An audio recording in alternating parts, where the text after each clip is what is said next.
Hello and welcome back to the Bobby and Beardy Show. I'm Bobby, he's Beardy. Today we are going to be talking about Sonic the Hedgehog 3.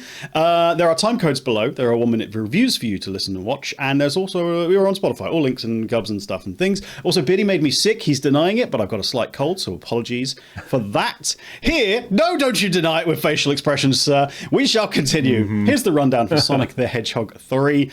Came out a couple of days ago. And it's obviously based on the video game series published by Sega. Really? Yeah. You sure? Can you believe it? I can't believe it. It was directed by Jeff Fowler, written by Pat Casey, Josh Miller, and John Whittington, who are the same team who wrote the previous installment. And Casey and Miller wrote the original as well. That's all based on the story by Casey Miller this time around as well. They're doing it all. They're doing it all. The cast, they're all back, basically. Here's the list of names I'll mispronounce. I apologize. We're going to plow through. Jim Carrey, nailed that one. Ben Schwartz, Colleen O'Shaughnessy, Natasha Rothwell, Shamar Moore, James Marsden, Tiga Sumpter, Idris Elba, with Kristen Ritter and Keanu Reeves joining the cast as well. That was pretty well done. It came out on the 21st of December. Runtime of 110 minutes. Budget in American dollars, not Australian, is 120, with a worldwide box office of this morning, when I checked, of 63. So it's doing pretty well on an opening weekend. That's what a good opening weekend looks like, by the way, Kraven the Hunter. Speaking of opening weekends, this came out the same weekend as Mufasa the Lion King, a film that Beardy is refusing to see, but I might trick him into seeing it later. We'll find out. That made only 35 million on a budget of 200 million. So, Beardy, in the great debate of what do the general public prefer, a talking and singing pack of lions or a blue hedgehog with some pop culture references, the blue hedgehog has well and truly won this opening round. Unfortunately, though, I've forgotten the plot. So, what's going on in the third Sonic the Hedgehog movie? Oh my god, there's more Hedgehog in it. There's so many more Hedgehog. There's at least twice as many Hedgehog. Sonic, Tails, and Knuckles have got their little family unit back together with Donut Lord, his wife, and their dog. Obviously, Donut Lord is his correct name. I take no questions. I agree. And they're having this nice little sibling rivalry to begin with, and suddenly out of nowhere, the military needs their help. What? Because there is effectively an evil twin. Not exactly a twin, or not exactly evil, but I'm sticking with my storyline. Shadow the Hedgehog from a lot of the games is out and causing havoc. He has a deep, dark storyline, and he could say he's kind of John Wick-like in his... not because he's Keanu Reeves at all. He has a chip on his shoulder and everyone must die because of it. It's kind of the plot line. He's certainly an unhappy chappy. Yes, there's some interesting references, some funny lines. There's some dual acting by some people. And not just... You've got no proof of that. You've got no proof of that. True. I have no idea. But yeah, that's the storyline. There's a bad guy who may be misunderstood, and the good guys who may have to go too far to stop him. I've never heard this storyline before. Might have to learn a lesson, you know? Might have to learn a lesson or two. Everyone might need to learn a goddamn lesson or two. The thing is, though, this is all I care about. Are there any good or bad dads in this film? That's what I want to know. Oh, well, we can discuss that a little later. Okay, well, there's certainly a good adopted dad. James Marsden. He's a good lad. And there's a bad granddad. Do we need a new category? We'll find out later. So we were talking just before we started. We both love the original Sonic movie. I would go as far to say it is by far my favorite video game adapted movie. Genuinely, I love the first Sonic. It is very fun to watch. I didn't even play the Sonic games as a kid. So really, I've dabbled in them briefly. But I love the first Sonic. It just nails everything it's trying to do really well. The vibe is perfect. I did not like the second film, although I can't really remember anything about it, if I'm honest, at this point. Other than that, I don't like Idris Elba's Knuckles or the way they write him, because in the second film, he's basically a wannabe Drax who takes everything seriously or literally. And I'm like, I've seen this before and I've seen it done better. I still don't really like him in this film, if I'm totally honest with you. I disagree. Well, you can't, because I had a solid opinion and thus it's fact. Have you seen the Knuckles TV series? No, of course I haven't. It was good. It was, yeah. I honestly quite like it. I think he fits into this group quite well, where you've got sort of the Tails, Sonic, Knuckles, all of them have different personalities, and yeah, just the horrible off-the-cuff comments of like, this hedgehog is much more impressive than the first one I fought. Like, I'm right here, dude. And also, you lost to Sonic originally, mate. You suck. You're the worst. You're all game and talk, mate. You've got nothing. You're useless. Get out, in the bin. Wow. But no, I think he did well. I think they didn't really put much into Tails. That's the problem. Obviously, Sonic gets the main stage, which is totally fair in a film that's titled Sonic. Tails is just a tech guy. He's Q. They're Q. They reference that directly. Yeah. Yeah. So, yeah. I think they're back on track. What did you think of the second Sonic movie? Honestly, as you've said, quite forgettable. It's fine. It just doesn't really stick out as much. Like a lot of the first film I remember quite a lot. Again, the Knuckles series I remember more vividly. The second film I remember bits, but not the main story. And things I usually remember quite well. Don't have it. I don't got it. I don't got it. I think it's a return to form. I think Sonic 3 in general is a fun and silly kids' little romp, lots of silly jokes and references, a couple of fourth wall breaks, just a lot to keep both kids and adults entertained. It's essentially more of the same, but done better than the previous film, I would argue. Jim Carrey is having a blast as Dr. Robotnik. I'm not sure who is playing his grandfather, but they've got great chemistry. Some could say that they might be the same actor playing the same roles. Side note, that is so much effort to go into. Obviously, it's Jim Carrey playing both roles. That was between you and me, Beardy. That was a little joke I was having there. To be fair, yeah, no, don't let that secret out. But there's so much more work to do to have him playing both roles. They've got to film everything so many more times. They've got to get the timing right. If I was a producer, I'd be like, no, Jim Carrey, I know you can do this really well, but honestly, it's just not worth the hassle. We're just going to hire someone else who you have great chemistry with and they can be your granddad and it'll be funny. No. I think it worked so much better. Like, again, this sort of camera trickery and real life VFX hasn't been done in a while. Obviously, we saw a lot of it back in the early 2000s with Eddie Murphy and many, many other people. I think it does it well. And again, the fact that the chemistry is obviously so good, he's acting against himself and somehow they play off each other fantastically. Yeah. Like, it must be weird acting to the void or acting to someone in a green suit. But he does it so convincingly. Yeah, I really like it. And they have a good dance number as well at one point, and I'm all about that dance number. I don't know if it's a good dance number. Oh, it's a good dance number. It's a dance number. It's a good dance number. It's great stuff. I very much enjoyed it. Also, they have a little montage of Grandad and Papa Robotnik and grandson Robotnik. And it's funny. It's good times. Also, whilst we're talking about that little flashback scene, do we think there's something more going on between Robotnik and Stone than the film is letting on? I think from Stone's perspective, it's very much a Montgomery Burns and Seymour Smithers kind of vibe. Yes, absolutely, yes. They seem to, they like it. They love each other in some way, platonically or not. But it's definitely in a bit of an abusive relationship, regardless. So. Yeah. I really enjoy Agent Stone, by the way. He's just fun. He's fun in all the movies. Agreed. Yeah. He's a solid, consistent character. What did you think of the new edition, Shadow the Hedgehog? Honestly, I grew to like Keanu Reeves as the voice. Originally, it was quite jarring. I hate it. I like Keanu Reeves in almost everything he does. I really do. But yeah, it was difficult to not hear John Wick. That's because he says everything through gritted teeth. I'm Shadow the Hedgehog. Hello, it's me. I'm angry. I'm happy now. You can't tell the difference. So I say this in the One Room review. On the one hand, having a stoic, monotone performance is a very lovely counterbalance to the hyper chatty reference joke machine that is Sonic the Hedgehog.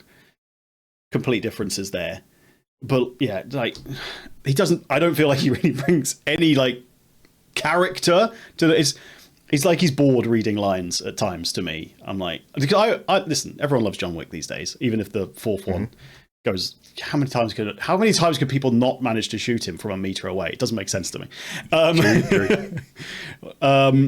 But yeah, I don't know. I genuinely think he's miscast in this role. I think they needed somebody who was going to bring a little more pizzazz, perhaps a little more ham to the role as well. Because everyone else is bringing so much just nonsense.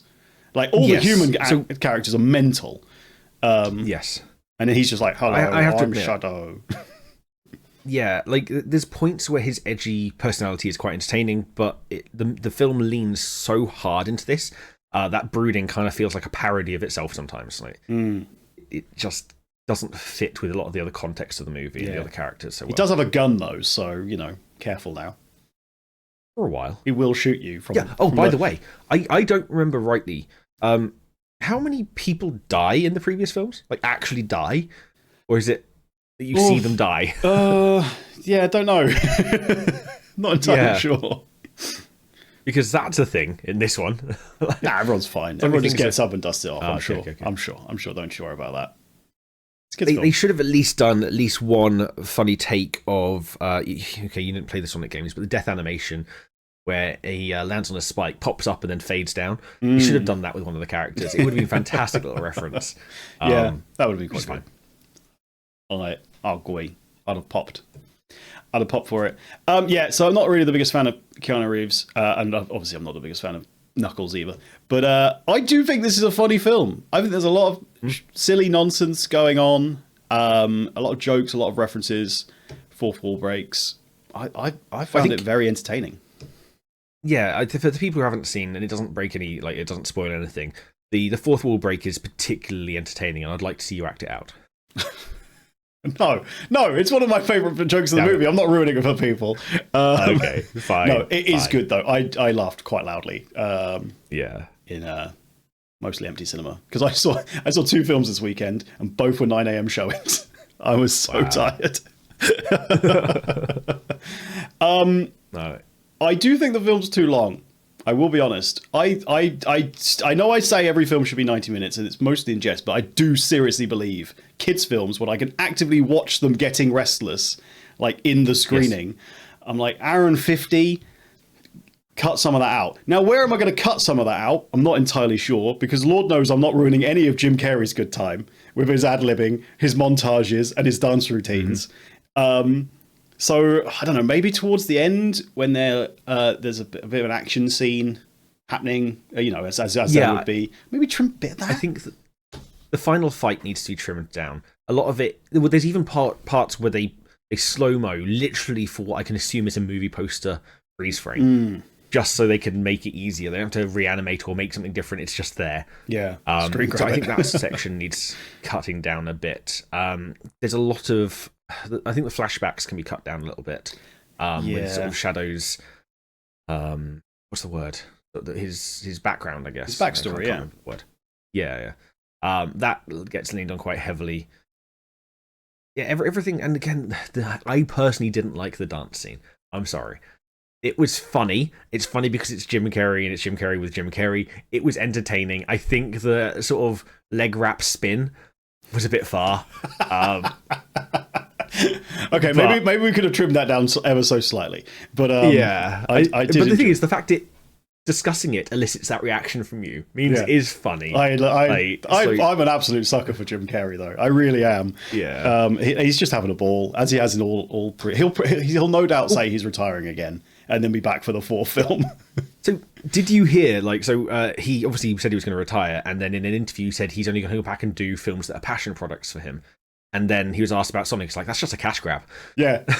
He was like, I bought some stuff and I needed the money. Yeah. I did read something that apparently he wanted a golden script for it. And they printed the script for him in like gold ink or something so that they could get around his very stern retirement and not just going, I mean, I stand on a green screen for like 2 weeks having a laugh. I mean, it's probably longer in this one because he's got to play 2 characters. But yeah, I find it funny. So slightly too long, but it is shorter than the previous film, which was 2 hours, which is probably one of the things I didn't like about it as well. Yeah. So, yeah. Should we go into any spoiler times? I think we could spoiler times. There's a few things I want to discuss, but there is some other bits like we'll discuss in spoilers anyway. Yeah. Okay. So before we get spoilers, thumbs? Oh, it's thumbs up. It's a solid thumbs up for me. Like it's not perfect. It's not as good as the first, but it has a lot of the charm and it's funny. It needs to be funny. I enjoyed it. It was a good romp. It kept me awake when I was a very sleepy boy. So it's one of these like I'm willing to go on record. I attack children's films for being too obvious. Cool. I'm glad you kept going after you said you attack children. Yeah. But I didn't mind it with this. Like, you know where it's going, but it's a very easy, very classic good versus bad. There's a little bit of going too far. Someone ends up getting hurt as a motivational. Got to learn a lesson, mate. Yeah, it's such a simple morality good versus evil story. I didn't mind it. It was very telegraphed, but the parts that trip you up are the comedy, and that's fine by me. If you're going to do it that way, make me laugh. Also, he's got a crab submarine spaceship thing, which is also good. So Yes. All right, big time spoiler time. You'll never believe it. Grandpa Eggman turns out to be a lunatic. Whoa! Did you swore? I did do a swear. I'm going to have to go and bleep that. I'm so annoyed at myself. Turns out Grandpa Eggman is trying to get revenge because his daughter, I think, got accidentally killed in a flashback. So he's trying to go out with the world's biggest murder-suicide. He's trying to murder the world and himself at the same time. And he's trying to use his grandson, Eggman, to help. But then... So, quick question before we go any further. How does he have a grandson if his, as far as I'm aware, only daughter died young? Don't you worry about that. I did try and figure that out. I was like, okay, there must be another relative involved here somewhere. I assumed it was a clone situation. I really did. Mm. Which would have made a lot of sense. It would have explained why they look identical. There was a point where he talks about how Dr. Robotnik, the younger version, is as a disappointment. And that could have easily gone from, you used my DNA and you've turned out so weak. Could have been an easy explanation for now it's, where did this kid come from? Yeah, I mean, maybe there was more to it. Or maybe they're just like, don't worry about it. Who knows? Yeah. Oh, there's a lot they say don't worry about, which we'll just get to a bit later. Grandson Eggman is like, maybe I won't kill the world and murder-suicide, actually. Thank you very much. Yeah. And then towards the end, obviously, Sonic and Shadow, the Hedgehogs, they make each other see each other's perspectives, and they learn a bloody lesson about not going Super Saiyan. And then they decide to do a big team up to save the day. And it takes slightly too long, as I previously mentioned. Yeah. So I'm actually okay with Sonic going too far and then very quickly, last minute, seeing the error of his ways. I don't really buy Shadow's everyone needs to die, everything is bad, screw the world, and very last minute, like, oh no, maybe this is a bit too much. My convictions have now gone for some reason. I'm not a fan of that. I never have been in any film, and I think it just happens too quickly. Yeah, you're probably right. But thank God they moved it a clip, because otherwise we'd have been here for another hour. Otherwise. True. Yeah, no, it happens in quite a lot of films where, yeah, suddenly like, oh, actually, I will flip on a dime because the time is now to, I need to be a good guy now for the next film. So, yeah. Which, to be fair, like their little team up and a little partial betrayal, then full betrayal, then back again. Again, was quite fun. It was a different take on the enemies become friends. Because this series have done that quite a lot. Obviously, Knuckles was an enemy and then became friend. But this way, he was at least kept you on the toes a little bit. Well, it's very Fast and Furious, where Dom Toretto, who is Sonic in this scenario, will fight everybody, and then they will be welcomed into the family, regardless of what they've done. So, and then he'll forget about his long lost brother for 10 years, and then he'll come back and he won't be able to see him. Well, yeah, but you knew they were brothers because they had the same spray tan, so it was fine. Don't worry about it. We all knew what was going on. Okay. Yeah. I do like the over the top, like you said, the crab robot ship to get around is fantastic. The fact that the whole plan is to get this giant space laser out of the Thames into space, use Shadow's chaos energy to power the laser, and blow up Earth. So what they do is they kind of push it off kilter, cut the moon in half. Don't worry about it. And then it's never referenced again. Don't like, that's worry everyone dead about anyway. It. It's only the moon. That is not important, mate. That is the science is everyone dies. I'm sorry. Nah, I'm sorry. It's just a bit of the moon. It just is. Don't worry about it. Non-spoilery stuff that I really liked. Again, we mentioned the fourth wall break. I think it's really funny. Please go watch it because it's how you do it properly. Deadpool is famously very good at fourth wall breaks, but this is outstanding, referencing how one actor is two people. There are little references to the games and Sega in general, and Nintendo, and like my favorite part was when USB stick to put a virus into the mainframe. They put the USB in. It's like, is it the right way? So they take it out. It's like, no, I need to blow on it. Blows on it, puts it back in. The whole thing is like, that shouldn't work, but it does. Always works, mate. Science. Game cartridge, yeah. There's even science to say that damage the game cartridges, but it still works for some reason, which I liked. Yeah, it knows what it is. It could have been a little bit better, like I say, a little bit shorter, keep it tight, a little bit more thought out. Yeah, a few tweaks. Yeah, perfect. A few tweaks, and it could have been a little bit better than it is. But I stand by it. It's a good film. I enjoyed it throughout, but I did start to think it was starting to drag just towards the end. Anyway, well, there we go. We'll wrap up. Thank you so much for watching and listening. Like I said, we're on Spotify. We've got 1 minute reviews, all that good stuff, and we'll be back soon enough with another review, and we'll see you then. Thanks so much. Farewell. Bye.